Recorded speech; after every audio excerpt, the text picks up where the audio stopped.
In The Brothers Karamazov, Dostoevsky compares two different types of people, worldly people and monks. Worldly people are slaves to pleasure, and because of that, they lose their freedom. Meanwhile, monks give up the pursuit of pleasure, and because of that, they keep their freedom. And if that's true, then why? That's what I wanna explore in this essay. Let's start with the idea of freedom. What does it mean, in our case, to have freedom? Freedom is the ability to do what you want to do with your body. It's the ability to act how you want. It's the ability to serve any idea you want. And Dostoevsky makes an important point about freedom in his novel: if you can't endure suffering, then you aren't free. You're a slave to whatever will protect you from suffering. And why is that the case? Let's take a closer look at the worldly person to find out. The worldly person believes that freedom lies in pleasure and comfort. So they spend their life acquiring things such as money, status, cars, clothes, romantic partners, good foods, vacations, and so on. They spend their life creating palaces of comfort. But what happens when they're deprived of their comforts? What happens when they lose their money, their status, and their fancy foods? They start to suffer, and since they have no idea how to suffer, they'll serve any idea that offers them an escape from their suffering. They'll serve anyone who promises them comfort and pleasure again. So the worldly person isn't free, because they can't endure suffering, and because they can't endure suffering, they'll be a slave to anything that offers them an escape from it. But how does that compare to the monk? The monk believes that freedom lies in our ability to withstand discomfort. So they spend their life mastering discomfort and overcoming the need for pleasure. They create mental castles that allow them to overcome any amount of discomfort, and what happens when they lose their comforts? Their money, status, and fancy foods? Nothing, because they're not attached to those things. They're still able to overcome suffering and serve their idea, mission, or purpose, and because of that, the monk is truly free. But what allows the monk to endure suffering? Obviously, this is the question everyone wants the answer to: how do I endure my suffering? You can only endure suffering when you believe it has value.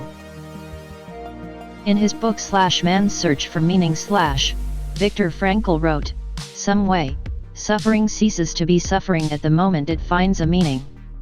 Only when you believe there's a reason for suffering, a meaning behind it, a light at the end of the tunnel, will you be able to endure it." But you're probably thinking, what's the meaning behind the suffering of an innocent child? And the only answer is, I don't know. Is there a meaning? This is a question we've been grappling with for thousands of years, and I think it's pretty clear that we'll never be able to have proof that there is or isn't a meaning to suffering. Is there a reason for the suffering of an innocent child? I can't prove to you that there is, but I also can't prove to you that there isn't. So to me, that means it's a personal choice that you have to make. You have to choose whether or not to have faith.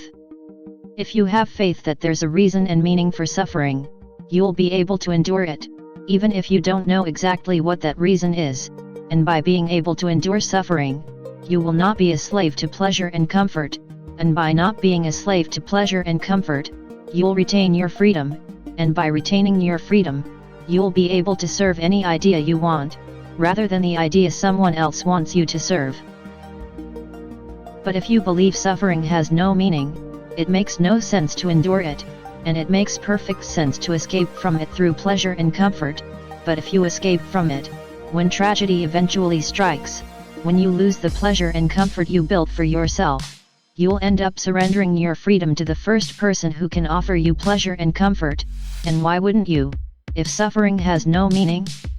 So let me end by asking you this question: if there ever came a time where we needed someone to fight for a better world, someone to stand up to the tyrant who has money, power, and force at their disposal, who would you want on your side, the worldly person or the monk?